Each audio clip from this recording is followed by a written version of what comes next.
6장 1절부터 10절까지 말씀은 성도에게 주는 권면입니다. 바울이 보낸 편지 속에서 1절부터 10절까지는 성도에게 주는 권면, 또 11절 말씀 보시죠. 오직 너 하나님의 사람아 해서 이때부터는 목회자 디모데에게 보내는 편지였습니다.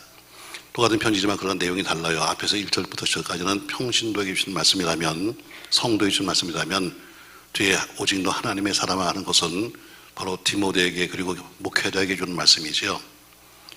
그거를 1절, 10절에 보면 크게 세 가지가 나와요. 1절부터 2절까지는 종들에 대해서 권면합니다. 종들에 대해서. 모든 교회는 공평하다 이렇게 말하잖아요. 그러니까 그 당시도 마찬가지로 다 눌림받고 있던 노예가 대부분의 사람들인데 교회에 오면 공평했습니다. 그러니까 상전도 또 혹은 종들도 거기가 공평했어요. 그러니까 상전들이 어때요? 가지고 있는 사람들이 많은 것을 남들에게 베풀며 살았고 도와주며 살았어요. 그랬더니 이런 종들이 어떻게 생각하냐면 이건 당연한 거야. 당연히 우리는 얻어먹고 살아야 되고 당연히 사람 베푸는 거야 하면서 마치 이것을 당연한 것처럼 여겼던 거예요. 그 당시 로마 제국의 인구의 약 반이 노예였습니다. 또 로마시에는 종들의 수가 자유인이 약 4배 정도 됐어요. 그러니까 로마라고 하는 그 시에는 굉장히 많은 자유인보다는 훨씬 더 4배나 많은 종들이 있었다는 것이죠. 대부분 전쟁포로 또 빚을 못 갚아서 끌려온 노예들, 이런 사람들이 거의 살고 있었는데 그들이 교회만 가면 가서 대접받는 거예요.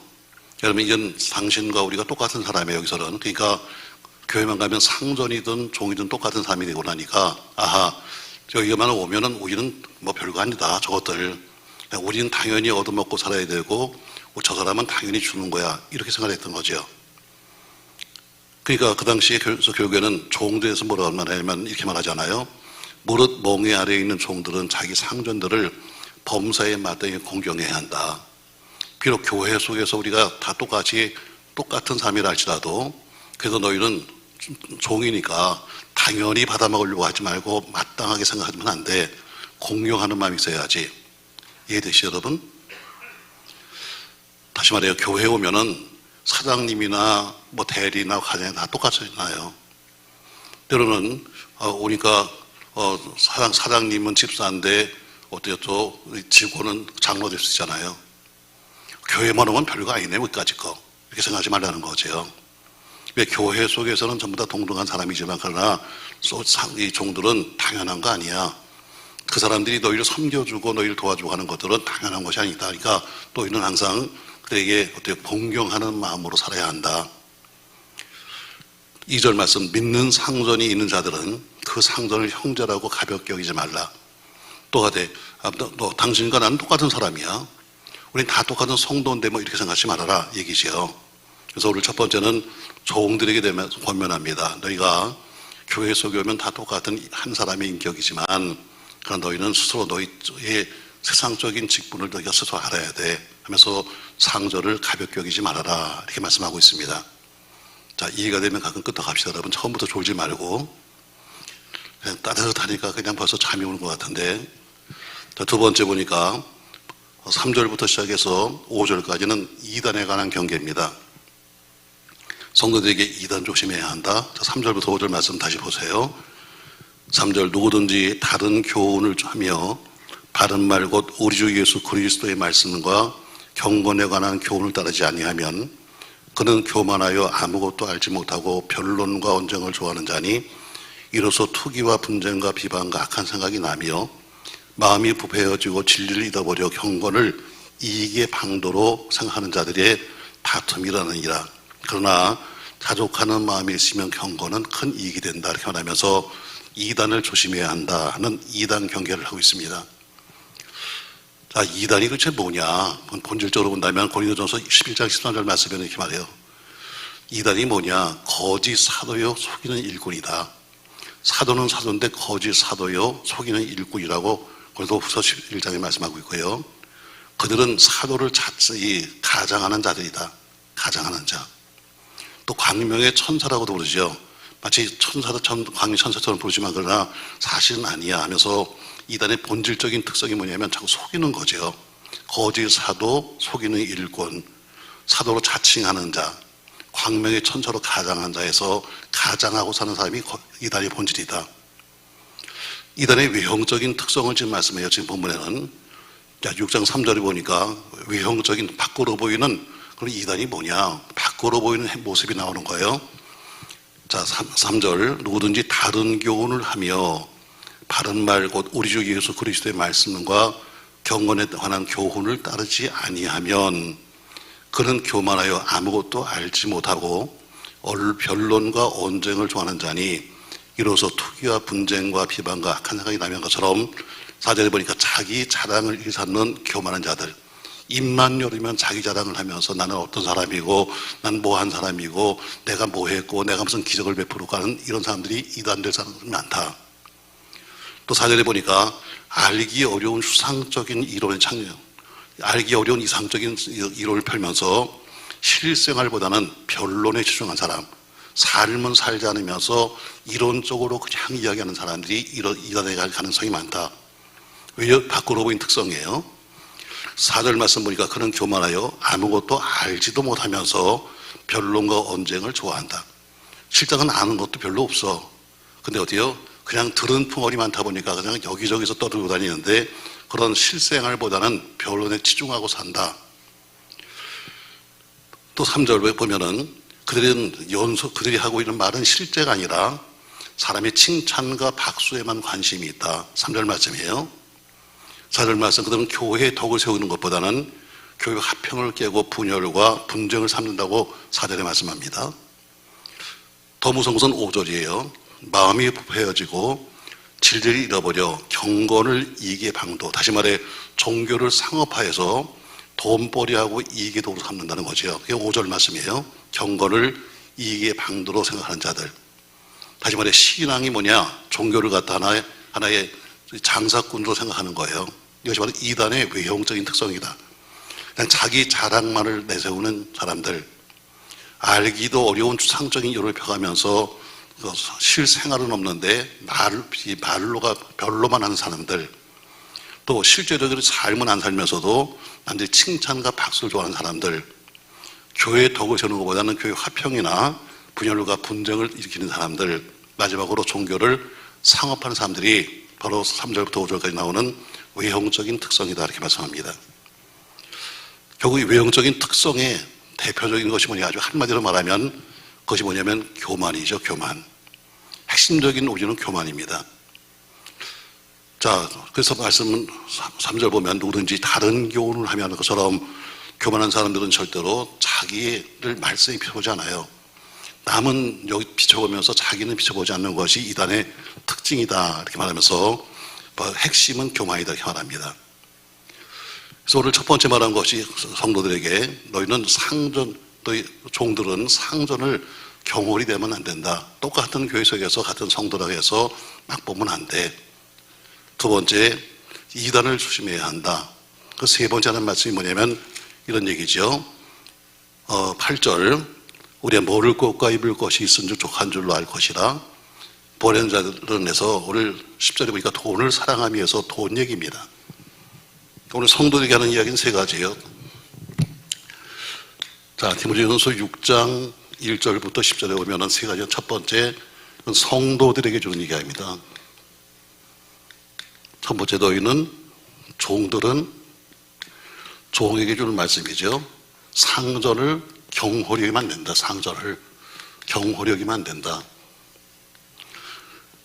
두 번째, 이단에 대해서 말합니다. 이단을 경계해야 된다. 그래서 이단의 특성에 대해서 말씀하고 있어요. 세 번째, 돈에 대해서 말하면서 돈은 일만하게 뿌리다. 지난주에도 얘기했잖아요. 돈은 필요한 겁니다. 돈이 나쁜 게 아니라 돈은 분명히 필요한 것인데 돈이 목적이 되면 안 된다. 돈은 하나의 필요한 수단이지, 살아가는 수단이지 돈이 목적이 아니다. 그 돈에 대해서 말하면서 돈은 일만하게 뿌려야 된다 해서 결국엔 돈 얘기 세 가지로 끝내고 있어요. 이게 지금 6장 1절부터 10절까지 말씀이에요.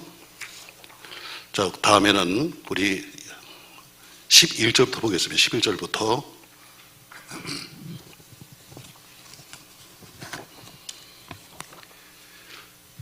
(11절부터) (16절까지) 말씀 봅시다, 여러분.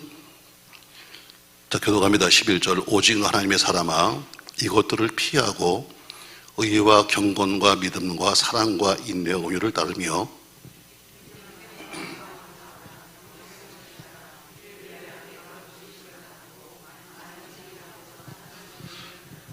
만물을 살게 하신 하나님 앞과 본디오 빌라도를 향하여 선한 증언을 하신 그리스도 예수 앞에서 내가 너를 명하노니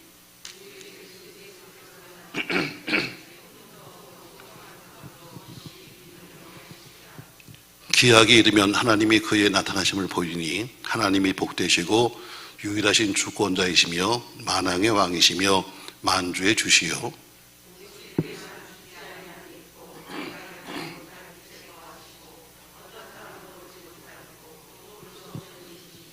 그에게 존귀와 영원한 권능을 돌릴지어다. 아멘. 자, 11절에 보니까 오직도 하나님의 사람아 이렇게 부르고 있어요. 자, 이게 뭐냐면은 바로 이것은 너 하나님의 사람아, 이게는 디모데에게 주신 말씀입니다. 앞에가 성도에게 주신 말씀이라면 이번엔 디모데에게 너 하나님의 사람아 하면서 쉽게 말하면 교역자에게 주는 말씀이에요. 너는 이것을 피해야 한다 하면서 너를 피할 것을 말씀하고 있어요. 그러니까 이 서신의 마지막 부분은 바울이 디모데에게 보내는 권면으로서 그에게 개인적인 하나의 권면이기도 해요. 너는 하나님의 사람이 되려면 적어도 이 5가지는 네가 꼭 지켜야 한다는 명령형으로 5가지를 말하고 있어요. 자, 너 하나님의 사람아 하고 바울이 디모데를 부릅니다. 이 얘기는 내가 하나님 앞에 어떤 존재인가 생각해봐라. 너 하나님의 사람아, 내가 하나님의 사람이라면 내가 어떤 존재냐, 내가 하나님의 사람이라면 어떻게 사는 것이 옳으냐, 이것을 일깨워주기 위해서 하나님의 사람아 이렇게 불렀어요. 이 하나님의 사람이라는 칭호는 구약시대는 주로 하나님께 높이 쓰임받던 인물에게 붙여졌습니다.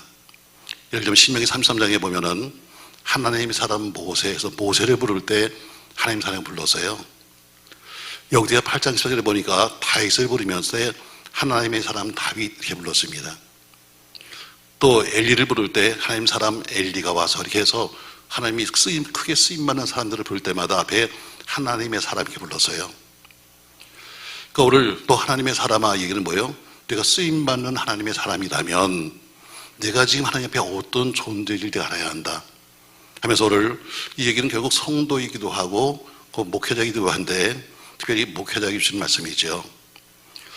자, 그럼 우리가 하나님의 사람으로서 목회자로서 혹은 성도로서 우리가 어떠한 태도를 가질 것인가? 왜 우리 이제는 모든 성도도 역시 마찬가지 역할을 감당하니까 그럼 우리가 어떤 일을 해야 될 것이냐? 성경은 여러분과 저에게 5가지를 피하라고 그래요.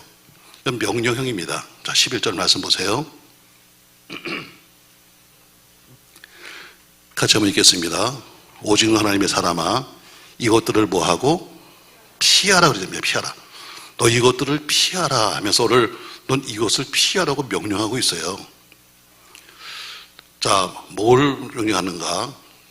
자, 오늘 앞에서 돈, 혹은 교만, 혹은 이단, 이것을 피하라고 했던 바울이 이런 디모데에게 특별하게 다시 말하면서 이단과의 변론을 피해라. 이단과의 변론을 피해라. 또 디모데서 6장 20절에 보니까 넌 헛된 말 이단과의 변론을 피해라. 또 디모데서 2장에 보니까 청년의 정욕을 네가 피하라. 그래서 피하는 것. 피한다는 것이 여러분 어떻게 보면 참 도망가는 것 같잖아요. 그래서 성경에는 피하는 것이 도망가는 것이 아니라 오히려 지혜롭게 달아나는 것, 승리의 수단이 될 수도 있는 거예요. 요셉이 유혹을 피해서 도망갑니다. 잘한 거예요, 못한 거예요? 야, 요셉이 창피하게 도망을 갔어? 유혹하면 싸워서 이겨야지. 이것이 아니라 요셉이 피한 것은 잘한 거예요. 성경에는 피했다는 단어에 대해서 도망했다고 보는 것도 있지만 그러나 오히려 그것을 어때요? 잘 했다는 것도 나와요. 요셉이 그 여인이 유혹하는데 그 모든 것을 뿌리치고 피합니다. 다윗이 사울을 피합니다. 피한다는 단어는 다시 번역하면은 나 자신을 물러서게 한다는 뜻입니다. 이 현상에서 그때 자기 자신을 물러서게 하는 것을 피한다고 그래요. 자, 오늘 성경 보니까 너는 피하라. 어떤 분이 이 책을 썼는데 보니까 책에 이런 걸 썼더라고요. 우리 교회는 백설공주가 많아요. 백설공주. 백설공주, 난 좀 처음 들었어요. 백설공주 또 뭐야? 그래서 제가 도대체 뭘까 하고 제가 자세히 들었죠. 뭔데 백설공주라고 부르나 했더니, 또 이렇게 말하더라고요. 자, 백설공주가 뭐냐 했더니, 백방으로 설치고 다니면서 공포를 유발하는 주둥아리. 그래서 백설공주다. 내가 한참 적었네 또. 몇 번 반복을 해서 적었어요. 우리는 백설공주가 많아요. 그래서 야, 얼마나 이쁘면 백설공주가. 거기에는 전부 다 이쁜 이들만 있나 했더니 그게 아니라 뭐예요? 백방으로 다니면서 설치고 다니면서 공포를 유발하는 주둥아리가 많다 얘기예요.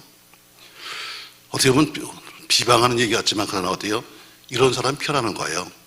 다니면서 그냥 설치고 다니면서 여기다 다니면서 뭐 남들 비방하고 남들 퍼러뜯는 사람들 피해라.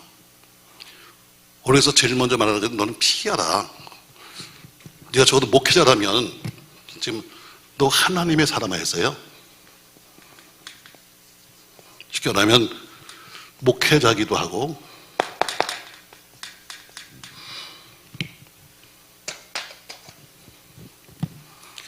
목회자이기도 하고 또 이런 목회자만 아니라 하나의 성도들도 똑같은 저는 역할을 합니까? 목회자 성도라면 첫 번째 것이 있는데 너는 피하라. 명령으로 5가지 말해요. 첫 번째 네가 피해야 된다. 네가 있을 자리 없을 자리에서 네가 피해야 된다. 남들이 뭐라고 하든 간에 나쁜 자리는 피해야 된다. 아멘이죠 여러분? 거기 있으면 안 돼. 그럼 피해야 된다. 아이고 여기서 있으면 내가 이기면 되지. 피해야지. 호랭이가 없는데 피해야지. 내가 호랭이가 써보러 싸워야지. 이러면 죽는 거예요. 우리 여러분과 저기 말해 너 피하라 하면서 이것들을 피하라고 그래요. 자, 그럼 뭘 피할 것인가? 다시 말씀 보세요. 11절 말씀. 이것들을 피하고 그 대신에 의와 경건과 믿음과 사랑과 인내 온유를 뭐하고? 두 번째는 따라라. 첫 번째는 피해라. 두 번째는 뭐해라? 따라라. 따르는데 뭘 따르는가 하면은 의와 경건과 믿음과 사랑과 인내 온유를 따라가야 한다. 그러니까 의와 경건 보세요 여러분. 이 말씀을 잘 보면은 의와 경건이 묶여 있어요. 믿음과 사랑이 묶여 있습니다. 인내와 온유가 서로 짝을 이뤄요. 항상 의와 경건은 같이 가는 것이고 믿음과 사랑은 같이 가는 것이고 인내와 온유는 항상 같이 가는 거예요. 그러니까 경건이 없는 의는 없어요. 경건이 없는 의는 마치 마네킹이에요. 의가 없는 경건은 바리새인이에요. 그러니까 의와 경건이 함께 있어야 되는 거예요. 아멘. 모양새는 갖췄는데 생명 없으면 뭐에 마네킹이죠. 저는 옛날에 그렇게 한번 예를 들었어요. 제가 신학교 때 전주에 있었거든요. 우리가 상가에 있었는데 교회가 내 1층에 아주 멋진 사람이 살았어요. 얼마나 멋있는지 정말 때때로 다 옷을 갈아입고 얼마나 이쁘게 생긴 여자가 있는지 몰라요. 그냥 옷도 제일 좋은 것만 입고 모자도 쓰고 말이죠. 때때로 다 갈아입어요. 근데 그 사람은 시집도 안 가요. 마네킹이니까. 때따라 다 옷도 입고 그냥 때때 옷 입고 그리고 아주 이쁘게 생겼는데 아무도 시집을 안 데려가. 생명이 없으니까. 의는 반드시 뭐예요? 의는 경건과 붙어 있어야 돼요. 의는 있는데 경건이 없다? 가짜예요. 경건은 있는데 의가 없다? 가짜예요. 그러니까 성경은 항상 의와 경건은 붙어가는 거예요. 여러분과 제가 껍데기만 있는데 속이 비면 어때요? 가짜죠. 껍데기는 멋쟁이인데 속이 비었으면 어때요? 그건 안 되는 거죠. 저는 의와 경건은 같이 가는 거예요. 믿음과 사랑도 마찬가지죠. 사랑은 있는데 믿음이 없다? 가짜예요. 이건 회칠한 무덤이에요.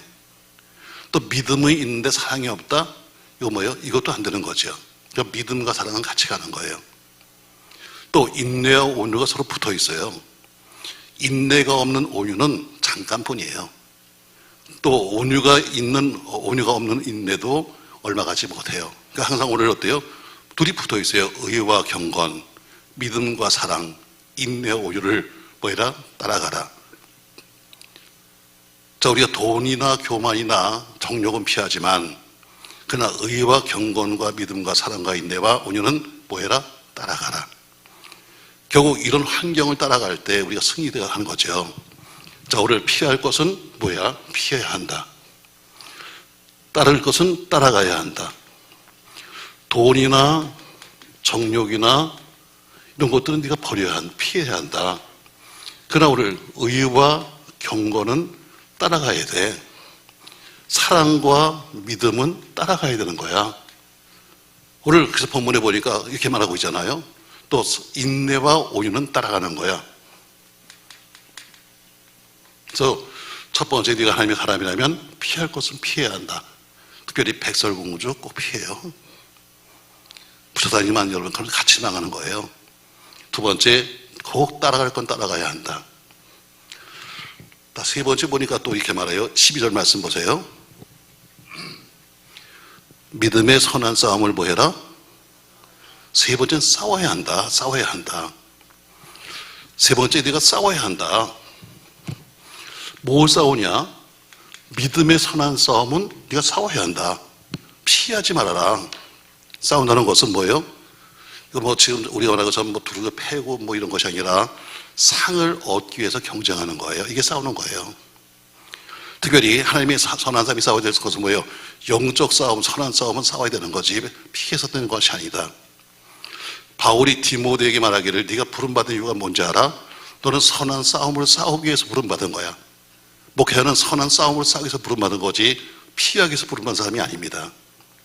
신앙인은 자기 혈기를 부리고 감동을 퍼란 대신에 우리 하나님이 만드신 천국을 찾아오기 위해서 우리는 싸우는 사람이에요. 세 번째 뭐예요? 싸워야 한다. 자, 첫 번째는 뭐라고요? 대답을 잘하면 일찍 하는 거고 안 그러면 늦게 하는 거예요. 자, 뭐라고요? 두 번째 뭐야? 세 번째 뭐라? 자, 계속 명령형으로 말하는 명령형이에요. 자, 네 번째 보니까 12절 말씀 믿음의 선한 싸움을 싸우라 영생을 뭐 해라? 취하라. 네 번째는 취하라. 영생을 취해라. 영생을 취하라. 영생을 취하라. 자, 취한다는 것은 단순하게 무엇을 빼앗고 단순하게 무엇을 소유하는 것이 아니라 훨씬 강한 의미입니다. 영생을 견고하게 붙잡고 누리며 살아라. 영생을 견고하게 붙잡아라. 사실 우리가요, 뭐 청년들이나 우리 청년들도 참 열심히 찬양도 그러는데 또 혹은 무슨 모임에 가면 열심히 찬양합니다. 중고등부나 혹은 청년부들 모임에 가면요, 어떤 데 가면 막 눈물을 흘리고 콧물을 흘리면서 막 떼굴떼굴 구르면서 그렇게 찬양도 부르고 그렇게 열심히 기도해요. 근데 끝나고 너 왜 이렇게 울었니? 그럼 몰라요. 예수가 누군지 아니? 몰라요. 이게 우리 교회들의 문제예요. 예수가 누군지 몰라. 교회에서 뭐 나름대로 뭐 찬송도 부르고 뭐 또 하고 하는 거 다니는데 정작 내가 왜 했는지 도대체 예수가 누군지는 몰라요. 왜? 공부를 안 하니까. 저도 지금 남은 2년 동안에 어떻게 이제 공부 좀 시켜야 되는데 제가 제일 큰 걱정이 이거 어떻게 여기 있는 사람이라도 구원의 확신을 가져야 되는데 그냥 교회에서 안전한이 있지만 정말 구원을 받았을까? 정말 구원의 확신을 가지고 있나? 그런 어떤 공부를 해본 적이 있나? 그냥 와서 그냥 앉아있다 보니까 구역예배라고 가서 그냥 앉아서 밥 먹고 갔다 보니까 집사님 됐는데 정말 구원의 확신이 있는 건가? 저에게 아주 큰 숙제입니다, 지금. 제가 이들 몇 가지가 있는데 그 중에 뭐냐면 마지막으로 저들인데 마지막 공부 좀 시켜서 정말 최소한도 기본적으로는 구원의 확신을 가져야 되는데 아이들이 그렇게 찬양을 부르고 뭐 어디 가면 막 펄펄 뛰면서 막 난리 법석을 치는데 너 왜 그랬어? 몰라요. 너 예수는 누군지 알아? 몰라요. 이게 대부분 그래요. 모대 신앙도 마찬가지고 그냥 교회니까 그냥 그래, 그 시간 되면 나오는 거지 정작 내가 뭐 하는지도 모르는 사람 많아요. 여러분 아세요, 여러분? 이걸 지금 가르쳐야 되는데 교회마다 가르치지 않아요. 그냥 의례껏 그냥 누구다 오면 어때요? 아, 이제 성도가 왔습니까? 막 이러면서 어때요? 밥이나 먹고 같이 있으면 아, 믿음 좋아 이렇게 생각하는데 이걸 어떻게 지금 우리가 해야 될 것인가? 제가 마지막 제 숙제예요. 가장 기본적인 것을 가르쳐야 되는데 가장 기본적인 것을 배우려고 하지가 않아. 영생은 여러분 취하는 거예요. 빼앗는 겁니다. 천국은 침노하는 자의 것이에요. 그냥 가만히 앉으니까 천국에 있는 것이 아니라 천국은 빼앗는 건데 오늘 뭐예요? 너는 영생을 취해라. 사실 영생을 견고하게 붙잡고 네가 누려야 된다. 명령형이에요. 결국 영생은 싸워서 얻는 거라는 거죠. 그래서 영생을 취하라고 말하고 있어요. 네가 적어도 목회자라면, 네가 적어도 성도라면 당신은 영생을 취해야 한다. 여러분, 대답은 잘해요. 여러분 천당 가시나요? 여러분 전부 다 아멘 하는데 정말 갈 사람이 그렇게 많을까요? 교회마다 전부 다 세례를 받아서 저희도 몇백 명이 새벽에 모이려고 하는데 정말 그들이 천국 갈까요, 여러분? 저희는 아주 숙제 중에 가장 큰 숙제가 그겁니다. 이제 저 사람들이 어떻게 지금 한 번 더 마지막 죽음 앞에 서야 되는데 그때 다 정말 우리가 자신 있게 간다고 말할 수 있는 그렇게 해야 되는데 이걸 어떻게 하면 좋을까? 교회 속에 오래 앉아있다 보니까 다 직분들 하나씩 갖고 있는데 지금 와서 새롭게 새신자 공부합시다 이런다고 어디요? 아유 목사님 제가 38년 믿었는데요 제가 무슨 새신자입니까? 이렇게 나올 텐데 여러분 구역예배 가서 여러분 제대로 공부하시나요? 가서 말씀을 듣는 거는 10분이고 먹는 건 1시간이잖아 아닌가? 그래서 말씀을 듣는 거는 10분이고 가서 끝나고 나서 먹고 다니는 건 1시간이잖아 그래도 우린 말씀 중심의 교회라고 떠나지 않잖아 과연 우리 정말 말씀 중심인가? 영생은 뭐예요? 그냥 오는 게 아니에요. 영생은 뭐예요? 빼앗는 거야. 아멘. 취하는 거예요. 그러니까 얼만큼 내가 열심히 취하느냐에 따라서 영생이 오는 거지. 그냥 가만히 교회 속에 들어가니까 여러분 이거 가짜예요. 목사가 사기치는 거예요.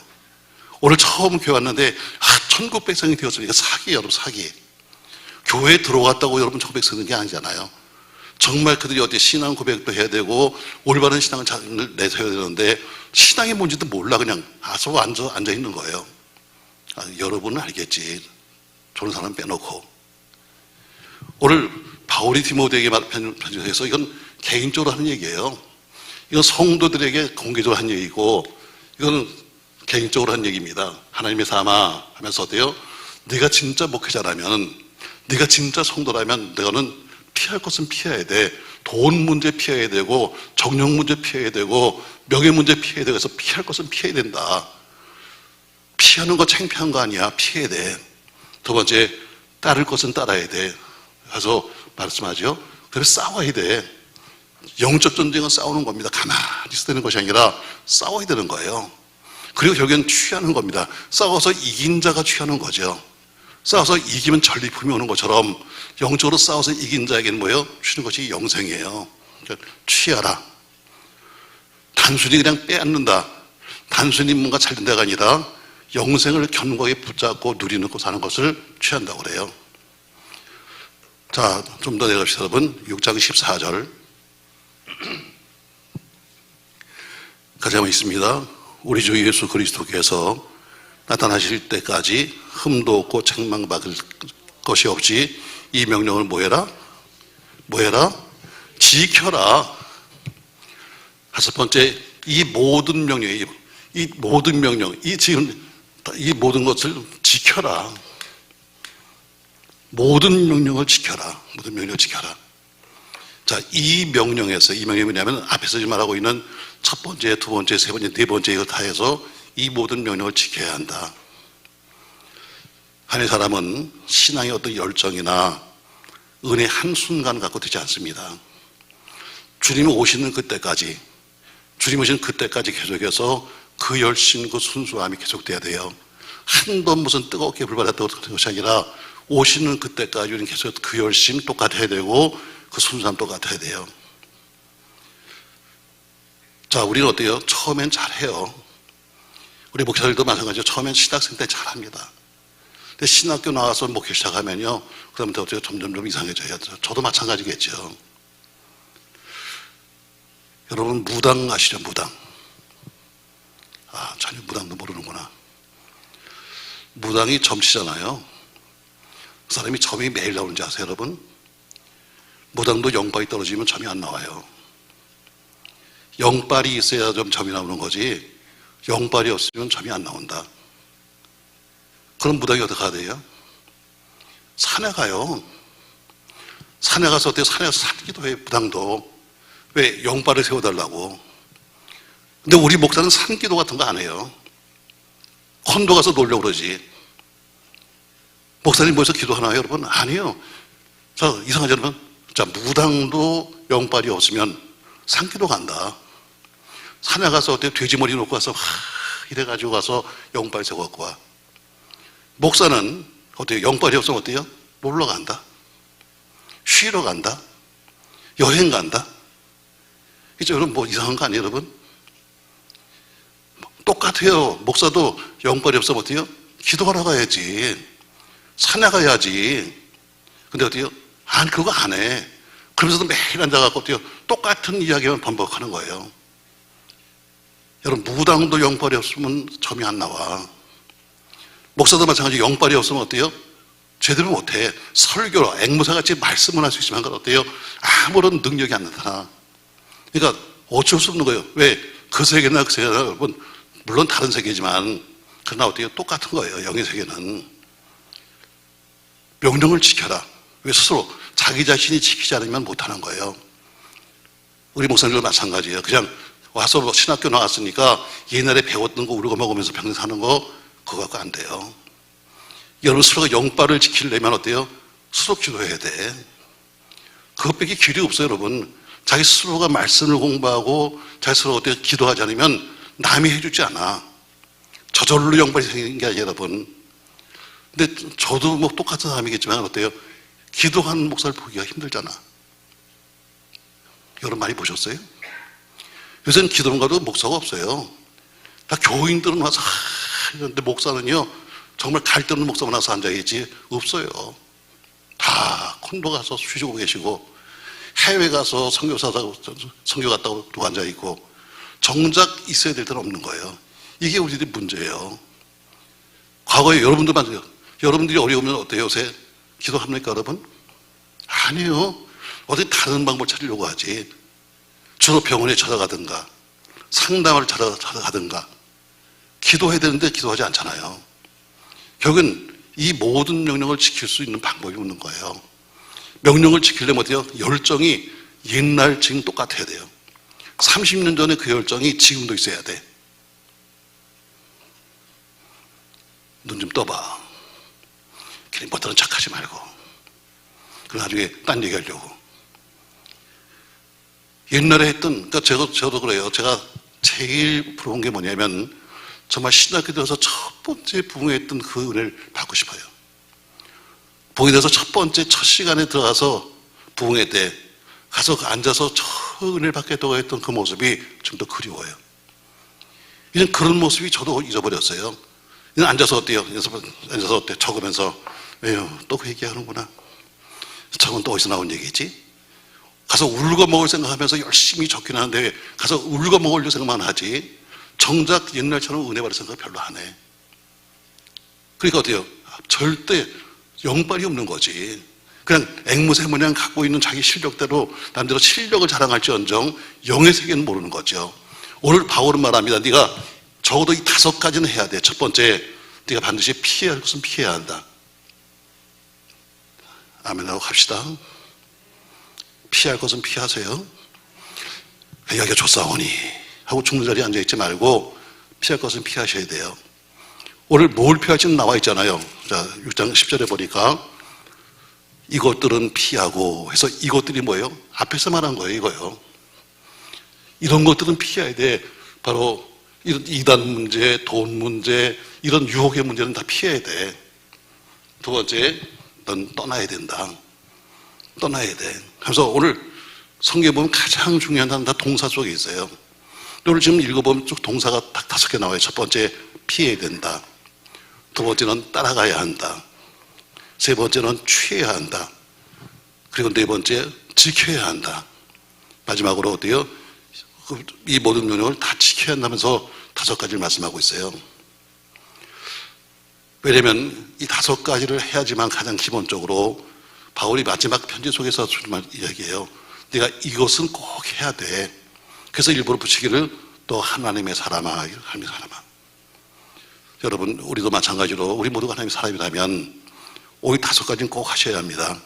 피하고 따르고 싸우고 또 그리고 지키고 하는 이 5가지는 꼭 여러분과 제가 해서 아무쪼록 우리의 신앙을 잘 지켜가는 여러분과 제가 되길 주의 이름으로 축복합니다. 마지막 판단은 우리 주님이 하실 겁니다.